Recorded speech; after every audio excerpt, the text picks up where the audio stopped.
Thank you very much.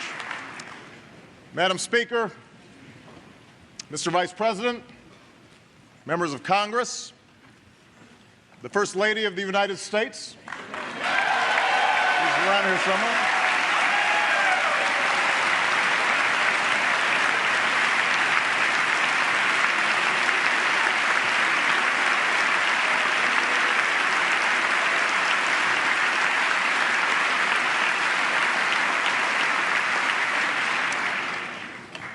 I have come here tonight not only to address the distinguished men and women in this great chamber, but to speak frankly and directly to the men and women who sent us here. I know that for many Americans watching right now, the state of our economy is a concern that rises above all others, and rightly so. If you haven't been personally affected by this recession, you probably know someone who has. A friend, a neighbor, a member of your family. You don't need to hear another list of statistics to know that our economy is in crisis because you live it every day. It's the worry you wake up with and the source of sleepless nights. It's the job you thought you'd retire from but now have lost, the business you built your dreams upon that's now hanging by a thread. The college acceptance letter your child had to put back in the envelope. The impact of this recession is real, and it is everywhere. But while our economy may be weakened and our confidence shaken, though we are living through difficult and uncertain times, tonight I want every American to know this: we will rebuild. We will recover, and the United States of America will emerge stronger than before.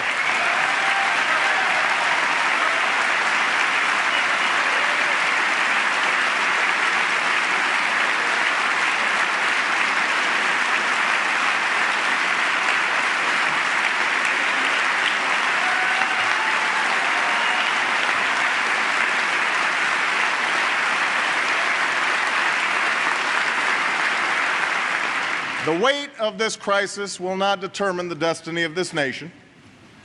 The answers to our problems don't lie beyond our reach. They exist in our laboratories, in our universities, in our fields and our factories, in the imaginations of our entrepreneurs and the pride of the hardest working people on earth. Those qualities that have made America the greatest force of progress and prosperity in human history, we still possess in ample measure. What is required now is for this country to pull together, confront boldly the challenges we face, and take responsibility for our future once more. Now, if we're honest with ourselves, we'll admit that for too long we have not always met these responsibilities, as a government or as a people. I say this not to lay blame or to look backwards, but because it is only by understanding how we arrived at this moment that we'll be able to lift ourselves out of this predicament. The fact is, our economy did not fall into decline overnight, nor did all of our problems begin when the housing market collapsed or the stock market sank. We have known for decades that our survival depends on finding new sources of energy, yet we import more oil today than ever before. The cost of health care eats up more and more of our savings each year, yet we keep delaying reform. Our children will compete for jobs in a global economy that too many of our schools do not prepare them for. And though all of these challenges went unsolved, we still managed to spend more money and pile up more debt, both as individuals and through our government, than ever before. In other words, we have lived through an era where too often short-term gains were prized over long-term prosperity, where we failed to look beyond the next payment, the next quarter, or the next election. The surplus became an excuse to transfer wealth to the wealthy instead of an opportunity to invest in our future. Regulations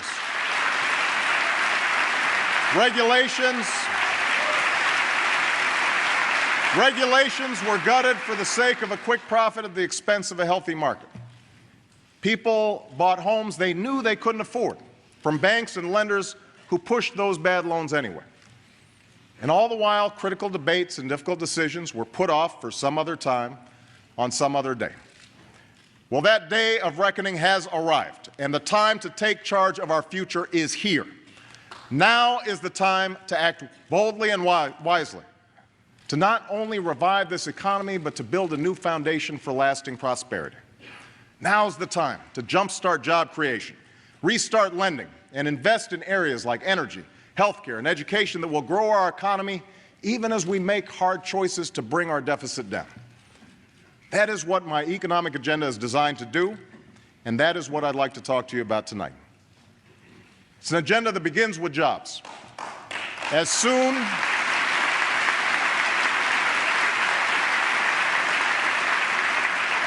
as I took office, I asked this Congress to send me a recovery plan by President's Day that would put people back to work and put money in their pockets. Not because I believe in bigger government. I don't. Not because I'm not mindful of the massive debt we've inherited. I am. I called for action because the failure to do so would have cost more jobs and caused more hardship. In fact, a failure to act would have worsened our long-term deficit by assuring weak economic growth for years. And that's why I pushed for quick action. And tonight I am grateful that this Congress delivered, and pleased to say that the American Recovery and Reinvestment Act is now law.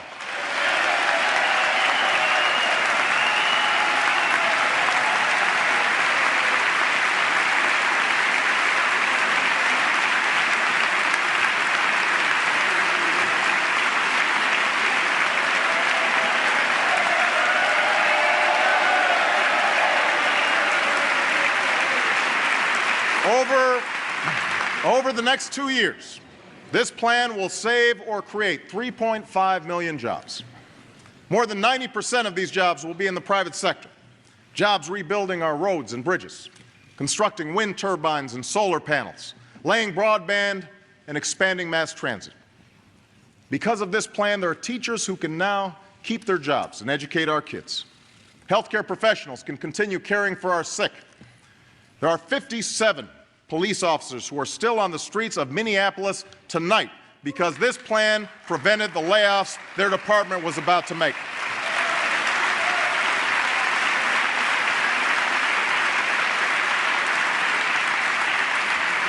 Because of this plan, 95% of working households in America will receive a tax cut that you will see in your paychecks beginning on April 1st.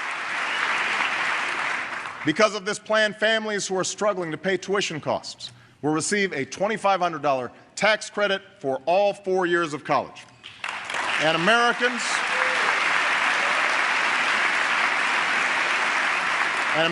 who have lost their jobs in this recession will be able to receive extended unemployment benefits and continued health care coverage to help them weather this storm.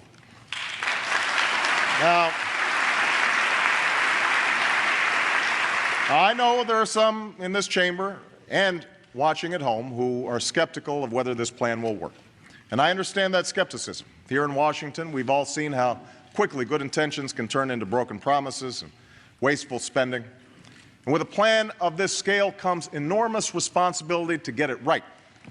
And that's why I've asked Vice President Biden to lead a tough, unprecedented oversight effort, because nobody messes with Joe.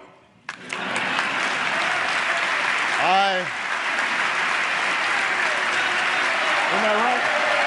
They don't mess with it.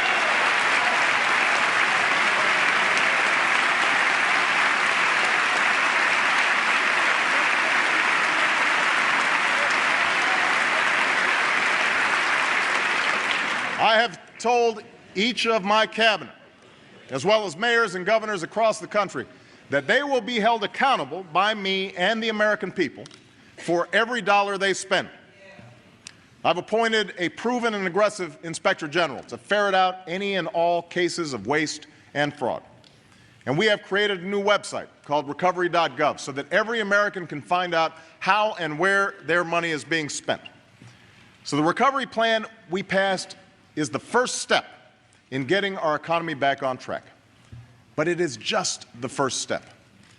Because even if we manage this plan flawlessly, there will be no real recovery unless we clean up the credit crisis that has severely weakened our financial system. I want to speak plainly and candidly about this issue tonight because every American should know that it directly affects you and your family's well-being. You should also know that the money you've deposited in banks across the country is safe. Your insurance is secure. You can rely on the continued operation of our financial system. That's not the source of concern. The concern is that if we do not restart lending in this country, our recovery will be choked off before it even begins. You see, the flow of credit is the lifeblood of our economy. The ability to get a loan is how you finance the purchase of everything from a home to a car to a college education, how stores stock their shelves, farms buy equipment, and businesses make payroll. But credit has stopped flowing the way it should. Too many bad loans from the housing crisis have made their way onto the books of too many banks. And with so much debt and so little confidence, these banks are now fearful of lending out any more money to households, to businesses, or even to each other. And when there's no lending, families can't afford to buy homes or cars. So businesses are forced to make layoffs. Our economy suffers even more, and credit dries up even further. That is why this administration is moving swiftly and aggressively to break this destructive cycle, to restore confidence and restart lending. And we will do so in several ways. First, we are creating a new lending fund that represents the largest effort ever to help provide auto loans, college loans, and small business loans to the consumers and entrepreneurs who keep this economy running.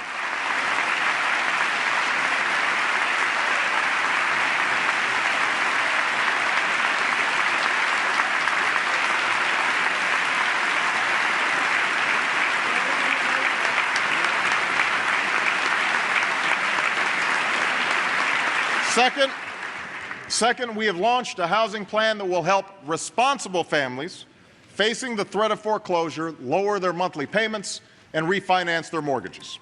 It's a plan that won't help speculators or that neighbor down the street who bought a house he could never hope to afford. But it will help millions of Americans who are struggling with declining home values, Americans who will now be able to take advantage of the lower interest rates that this plan has already helped to bring about. In fact, the average family who refinances today can save nearly $2,000 per year on their mortgage.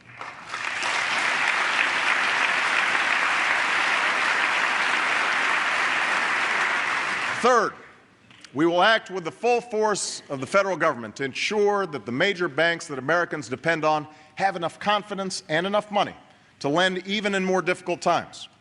And when we learn that a major bank has serious problems, we will hold accountable those responsible, force the necessary adjustments, provide the support to clean up their balance sheets, and assure the continuity of a strong, viable institution that can serve our people and our economy. Now, I understand that on any given day, Wall Street may be more comforted by an approach that gives bank bailouts with no strings attached and that holds nobody accountable for their reckless decisions. But such an approach won't solve the problem. And our goal is to quicken the day when we restart lending to the American people and American business and end this crisis once and for all. And I intend to hold these banks fully accountable for the assistance they receive, and this time they will have to clearly demonstrate how taxpayer dollars result in more lending for the American taxpayer.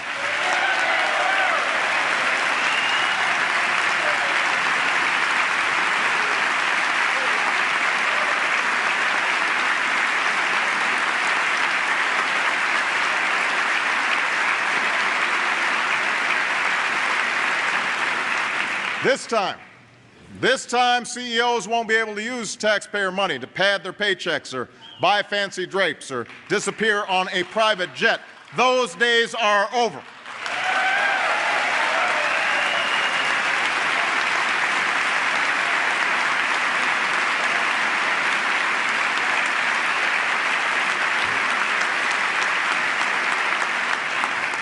Still, this plan will require significant resources from the federal government. And yes, probably more than we've already set aside. But while the cost of action will be great, I can assure you that the cost of inaction will be far greater. for it could result in an economy that sputters along for not months or years, but perhaps a decade. That would be worse for our deficit, worse for business, worse for you, and worse for the next generation, and I refuse to let that happen.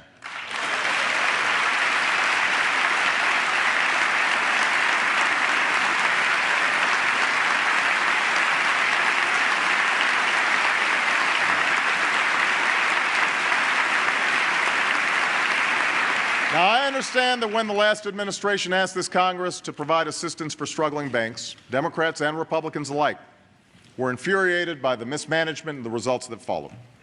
So were the American taxpayers. So was I. So I know how unpopular it is to be seen as helping banks right now, especially when everyone is suffering in part from their bad decisions. I promise you, I get it. But I also know that in a time of crisis, we cannot afford to govern out of anger or yield to the politics of the moment. My job, our job, is to solve the problem. Our job is to govern with a sense of responsibility. I will not spend a single penny for the purpose of rewarding a single Wall Street executive, but I will do whatever it takes to help the small business that can't pay its workers or the family that has saved and still can't get a mortgage. That's what this is about. It's not about helping banks, it's about helping people.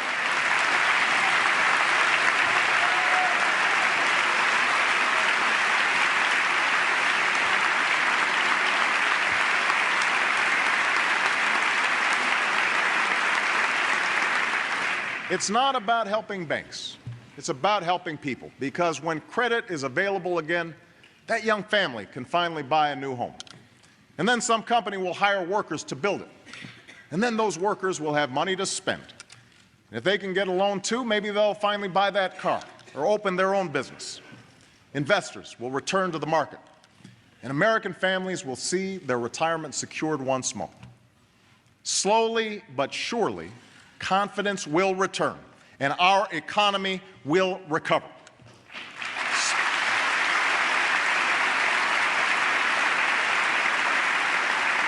So I ask this Congress to join me in doing whatever proves necessary, because we cannot consign our nation to an open-ended recession.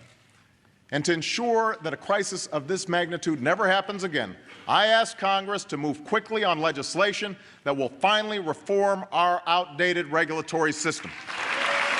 It is time. It is time.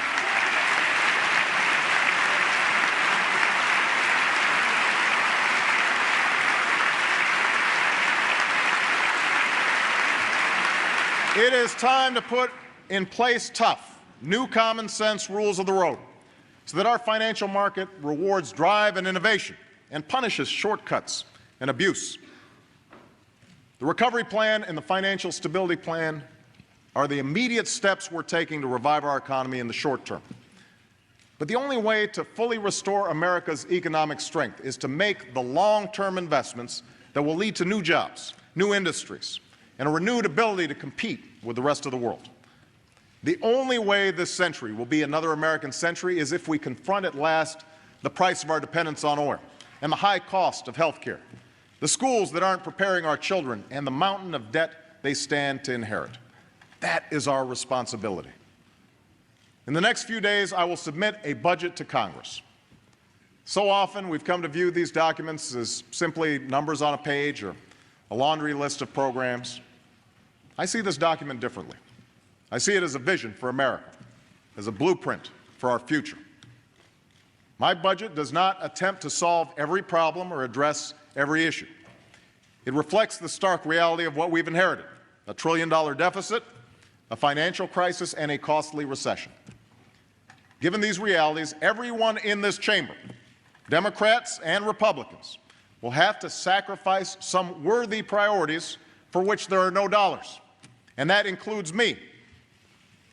But that does not mean we can afford to ignore our long-term challenges. I reject the view that says our problems will simply take care of themselves, that says government has no role in laying the foundation for our common prosperity. For history tells a different story. History reminds us that at every moment of economic upheaval and transformation, this nation has responded with bold action and big ideas. In the midst of civil war, we laid railroad tracks from one coast to another that spurred commerce and industry. From the turmoil of the Industrial Revolution came a system of public high schools that prepared our citizens for a new age. In the wake of war and depression, the GI Bill sent a generation to college and created the largest middle class in history.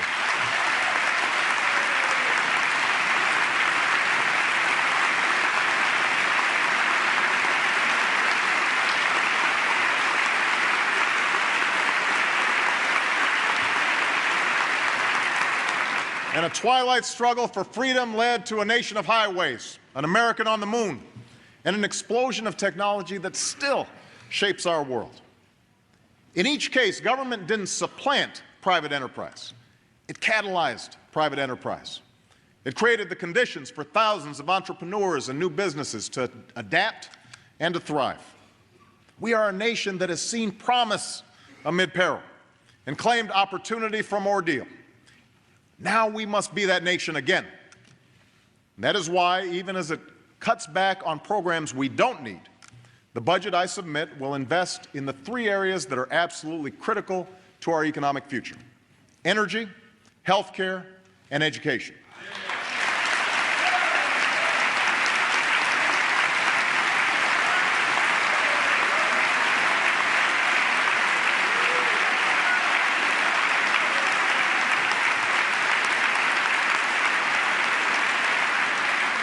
It begins with energy. We know the country that harnesses the power of clean, renewable energy will lead the 21st century. And yet it is China that has launched the largest effort in history to make their economy energy efficient. We invented solar technology, but we've fallen behind countries like Germany and Japan in producing it. New plug-in hybrids roll off our assembly lines, but they will run on batteries made in Korea. Well, I do not accept a future where the jobs and industries of tomorrow take root beyond our borders, and I know you don't either. It is time for America to lead again.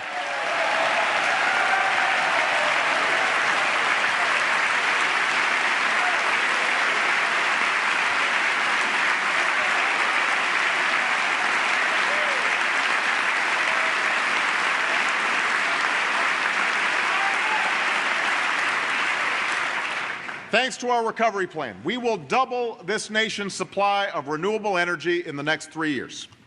We've also made the largest investment in basic research funding in American history, an investment that will spur not only new discoveries in energy, but breakthroughs in medicine and science and technology.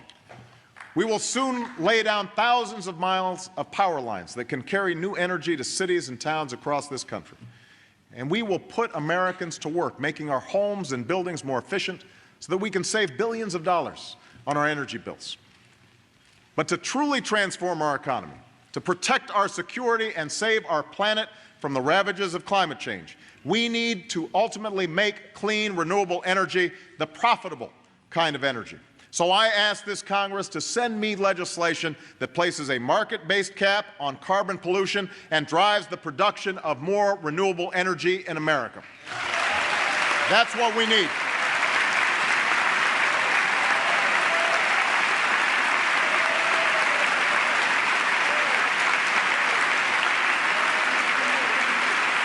And to support that innovation, we will invest $15 billion a year to develop technologies like wind power and solar power, advanced biofuels, clean coal, and more efficient cars and trucks built right here in America.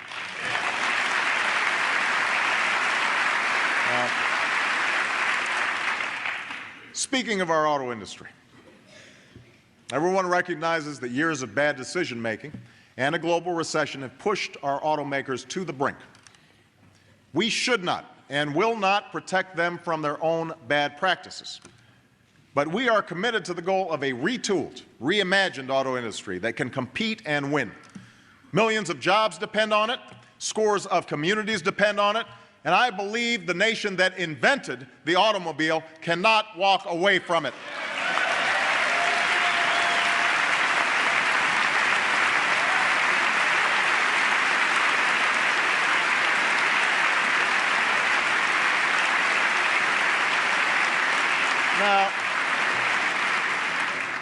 None of this will come without cost, nor will it be easy. But this is America. We don't do what's easy. We do what's necessary to move this country forward. And for that same reason, we must also address the crushing cost of health care. This is a cost that now causes a bankruptcy in America every 30 seconds. By the end of the year, it could cause 1.5 million Americans to lose their homes. In the last 8 years, premiums have grown 4 times faster than wages. And in each of these years, 1 million more Americans have lost their health insurance. It is one of the major reasons why small businesses close their doors and corporations ship jobs overseas. And it is one of the largest and fastest growing parts of our budget. Given these facts, we can no longer afford to put health care reform on hold. We can't afford to do it.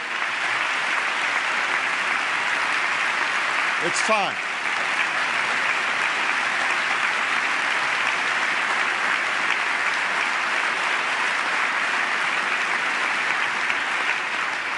Already, we've done more to advance the cause of health care reform in the last 30 days than we've done in the last decade. When it was days old, this Congress passed a law to provide and protect health insurance for 11 million American children whose parents work full-time.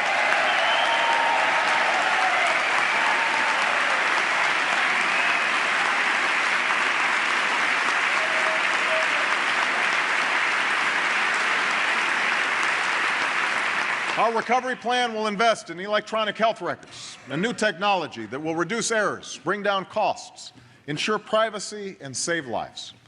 It will launch a new effort to conquer a disease that has touched the life of nearly every American, including me, by seeking a cure for cancer in our time.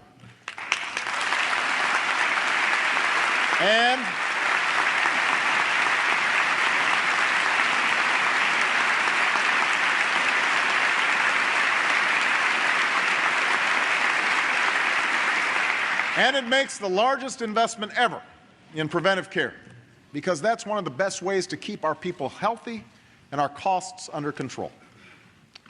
This budget builds on these reforms. It includes a historic commitment to comprehensive health care reform, a down payment on the principle that we must have quality, affordable health care for every American. It's a commitment that's paid for in part by efficiencies in our system that are long overdue. And it's a step we must take if we hope to bring down our deficit in the years to come. Now, there will be many different opinions and ideas about how to achieve reform. And that's why I'm bringing together businesses and workers, doctors and healthcare providers, Democrats and Republicans, to begin work on this issue next week. I suffer no illusions that this will be an easy process. Once again, it will be hard, but I also know that nearly a century after Teddy Roosevelt first called for reform, the cost of our health care has weighed down our economy and our conscience long enough. So let there be no doubt, health care reform cannot wait, it must not wait, and it will not wait another year.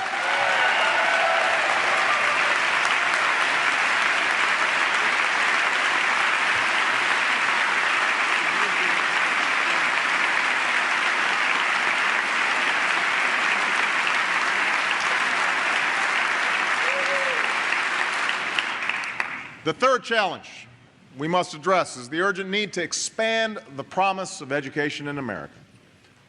In a global economy where the most valuable skill you can sell is your knowledge, a good education is no longer just a pathway to opportunity, it is a prerequisite. Right now, 3/4 of the fastest growing occupations require more than a high school diploma. And yet just over half of our citizens have that level of education.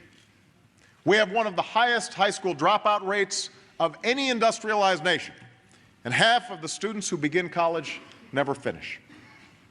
This is a prescription for economic decline, because we know the countries that outteach us today will outcompete us tomorrow. And that is why it will be the goal of this administration to ensure that every child has access to a complete and competitive education from the day they are born to the day they begin a career. That is a promise we have to make to the children of America.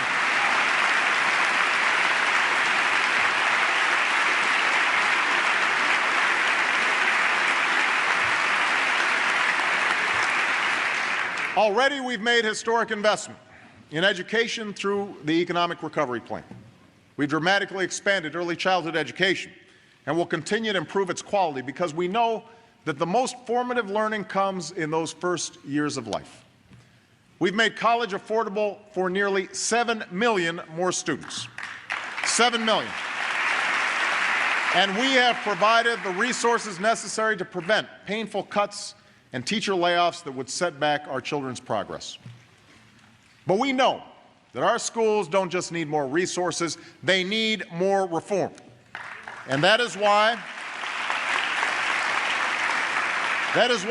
this budget creates new incentives for teacher performance, pathways for advancement, and rewards for success. We'll invest in innovative programs that are already helping schools meet high standards and close achievement gaps. And we will expand our commitment to charter schools. It is our responsibility as lawmakers and as educators to make this system work. But it is the responsibility of every citizen to participate in it. So tonight I ask every American to commit to at least 1 year or more of higher education or career training. This can be a community college or a 4-year school, vocational training or an apprenticeship. But whatever the training may be, every American will need to get more than a high school diploma. And dropping out of high school is no longer an option. It's not just quitting on yourself, it's quitting on your country. And this country needs and values the talents of every American.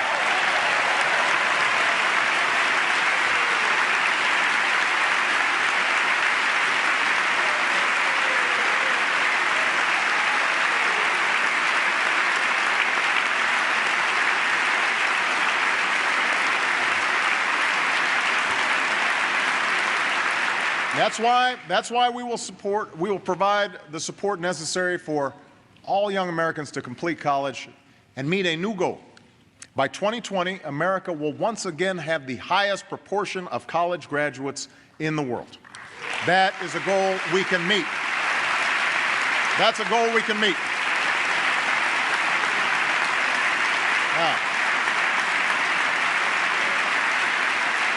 Now, I know that the price of tuition is higher than ever, which is why, if you are willing to volunteer in your neighborhood or give back to your community or serve your country, we will make sure that you can afford a higher education. And to encourage a renewed spirit of national service for this and future generations, I ask Congress to send me the bipartisan legislation that bears the name of Senator Orrin Hatch, as well as an American who has never stopped asking what he can do for his country, Senator Edward Kennedy.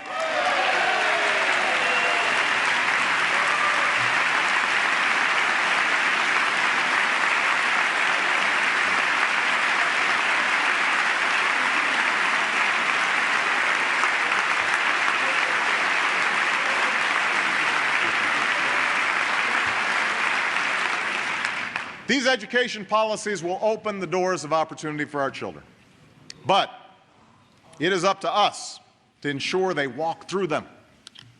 In the end, there is no program or policy that can substitute for a parent, for a mother or father who will attend those parent-teacher conferences, or help with homework, or turn off the TV, put away the video games, read to their child. I speak to you not just as a president, but as a father, when I say that responsibility for our children's education must begin at home. That is not a Democratic issue or a Republican issue. That's an American issue.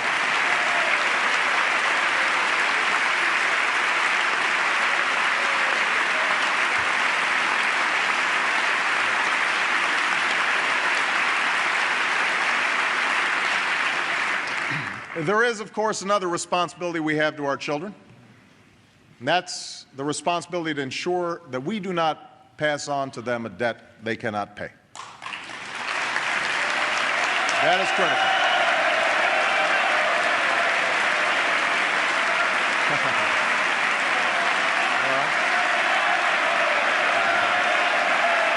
Yeah, I agree.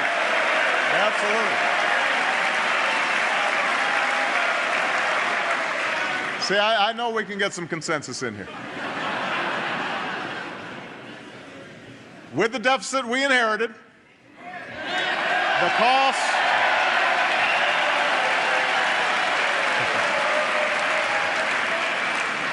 cost of the crisis we face, and the long-term challenges we must meet, it has never been more important to ensure that as our economy recovers, we do what it takes to bring this deficit down.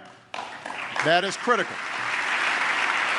Now, I'm proud that we passed a recovery plan free of earmarks, and I want to pass a budget next year that ensures that each dollar we spend reflects only our most important national priorities. And yesterday I held a fiscal summit where I pledged to cut the deficit in half by the end of my first term in office. My administration has also begun to go line by line through the federal budget in order to eliminate wasteful and ineffective programs. As you can imagine, there's a process that will take some time, but we have already identified $2 trillion in savings over the next decade. In this budget,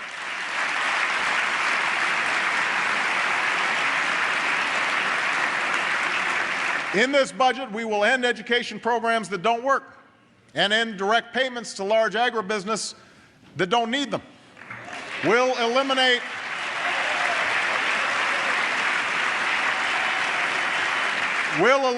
the no-bid contracts that have wasted billions in Iraq and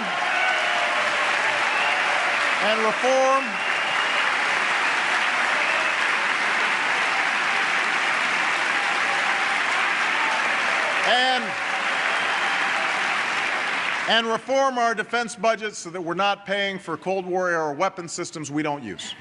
We will root out the waste and fraud and abuse in our Medicare program that doesn't make our seniors any healthier. We will restore a sense of fairness and balance to our tax code by finally ending the tax breaks for corporations that ship our jobs overseas.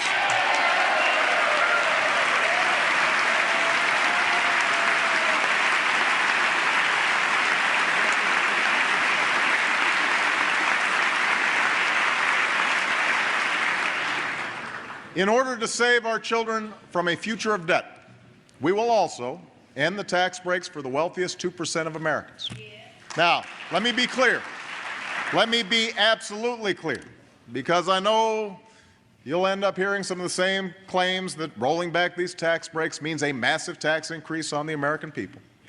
If your family earns less than $250,000 a year, $250,000 a year, you will not see your taxes increased a single dime. I repeat, not one single dime. In fact,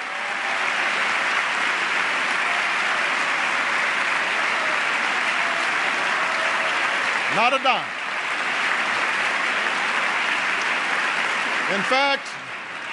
In fact, the recovery plan provides a tax cut. That's right, a tax cut for 95% of working families. And by the way, these checks are on the way.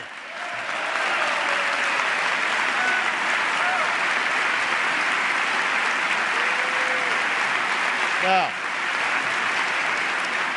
to preserve our long-term fiscal health, we must also address the growing cost in Medicare and Social Security. Comprehensive health care reform is the best way to strengthen Medicare for years to come. And we must also begin a conversation on how to do the same for Social Security while creating tax-free universal savings accounts for all Americans. Finally, because we're also suffering from a deficit of trust, I am committed to restoring a sense of honesty and accountability to our budget.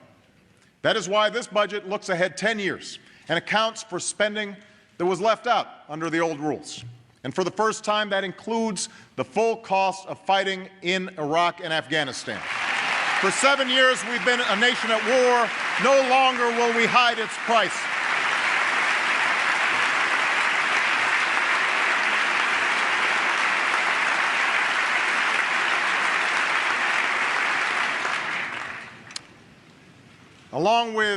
outstanding national security team.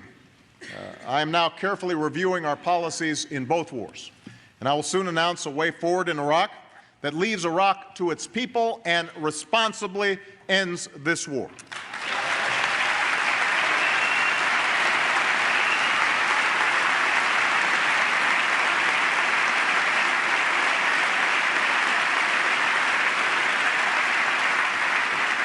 And with our friends and allies, we will forge a new and comprehensive strategy for Afghanistan and Pakistan to defeat al-Qaeda and combat extremism, because I will not allow terrorists to plot against the American people from safe havens halfway around the world. We will not allow it.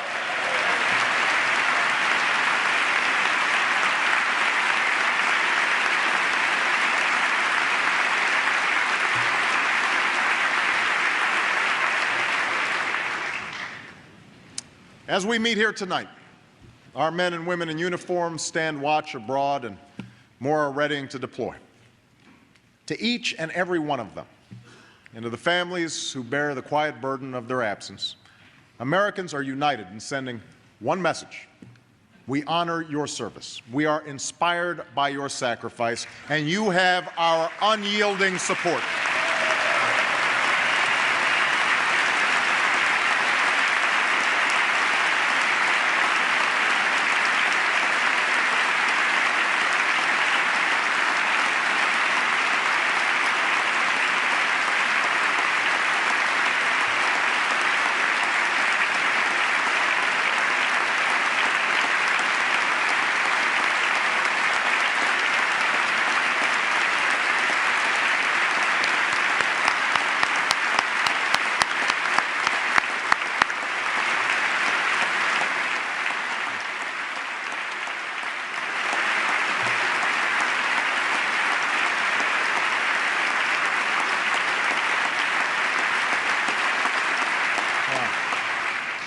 To relieve the strain on our forces, my budget increases the number of our soldiers and Marines. And to keep our sacred trust with those who serve, we will raise their pay and give our veterans the expanded health care and benefits that they have earned.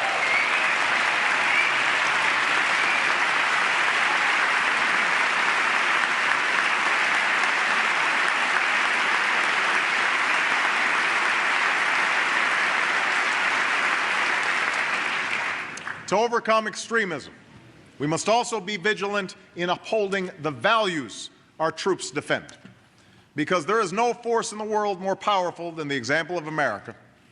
And that is why I have ordered the closing of the detention center at Guantanamo Bay and will seek swift and certain justice for captured terrorists.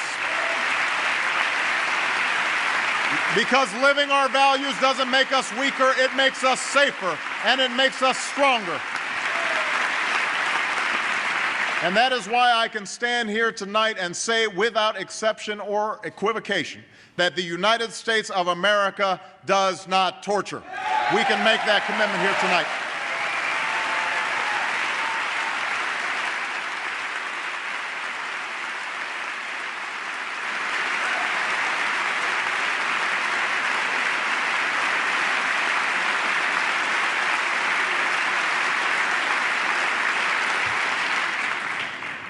In words and deeds, we are showing the world that a new era of engagement has begun. For we know that America cannot meet the threats of this century alone, but the world cannot meet them without America. We cannot shun the negotiating table, nor ignore the foes or forces that could do us harm. We are instead called to move forward with the sense of confidence and candor that serious times demand. To seek progress towards a secure and lasting peace between Israel and her neighbors, we have appointed an envoy to sustain our effort. To meet the challenges of the 21st century, from terrorism to nuclear proliferation, from pandemic disease to cyber threats to crushing poverty, we will strengthen old alliances, forge new ones, and use all elements of our national power. And to respond to an economic crisis that is global in scope, we are working with the nations of the G20 to restore confidence in our financial system, avoid the possibility of escalating protectionism, and spur demand for American goods in markets across the globe. For the world depends on us having a strong economy, just as our economy depends on the strength of the world's. As we stand at this crossroads of history, the eyes of all people in all nations are once again upon us, watching to see what we do with this moment, waiting for us to lead. Those of us gathered here tonight have been called to govern in extraordinary times. It is a tremendous burden, but also a great privilege, one that has been entrusted to few generations of Americans. For in our hands lies the ability to shape our world for good or for ill. I know that it's easy to lose sight of this truth, to become cynical and doubtful, consumed with the petty and the trivial. But in my life, I have also learned that hope is found in unlikely places, that inspiration often comes not from those with the most power or celebrity, but from the dreams and aspirations of ordinary Americans who are anything but ordinary. I think of Leonard Abbas, a bank president from Miami who reportedly cashed out of his company, took a $60 million bonus, and gave it out to all 399 people who worked for him, plus another 72 who used to work for him. He didn't tell anyone. But when the local newspaper found out, he simply said, "I knew some of these people since I was 7 years old. It didn't feel right getting the money myself." I think about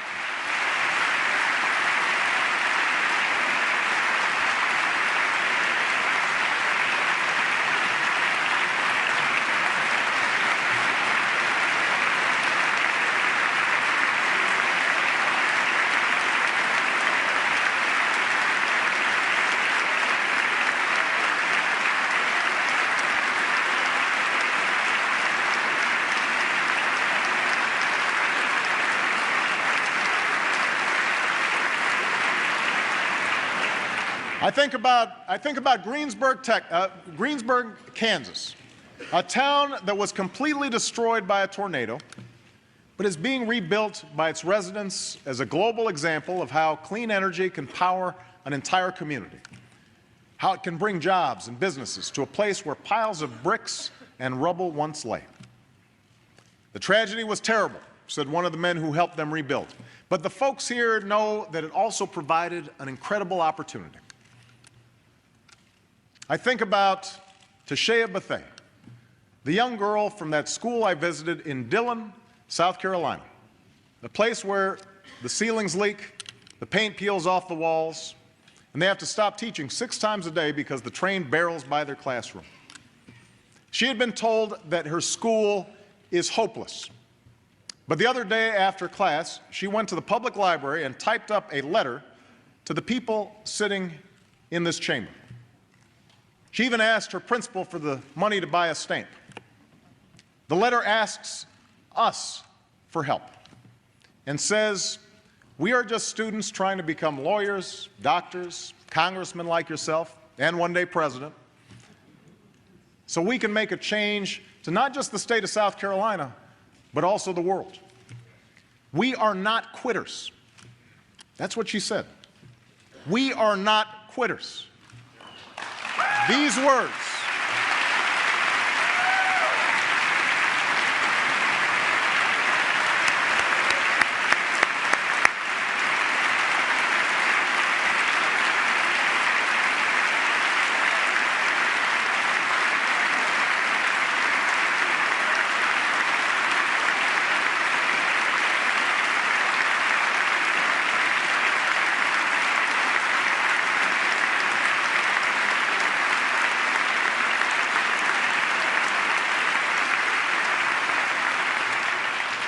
These words and these stories tell us something about the spirit of the people who sent us here.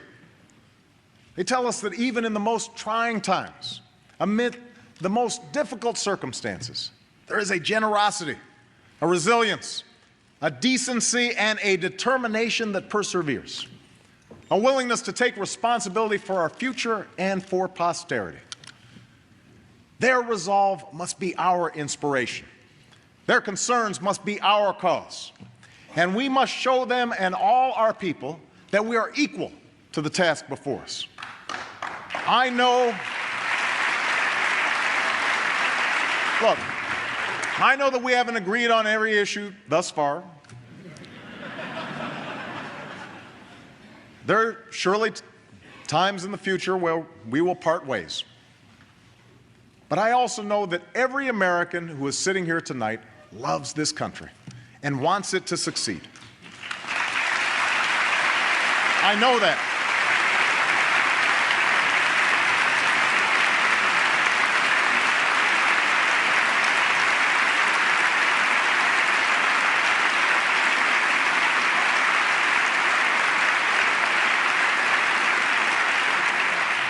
That must be the starting point for every debate we have in the coming months, and where we return after those debates are done. That is the foundation on which the American people expect us to build common ground. And if we do, if we come together and lift this nation from the depths of this crisis, if we put our people back to work and restart the engine of our prosperity, if we confront without fear the challenges of our time and summon that enduring spirit of an America that does not quit, then someday, years from now, our children can tell their children that this was the time when we performed, in the words that are carved into this very chamber, something worthy to be remembered. Thank you. God bless you. And may God bless the United States of America.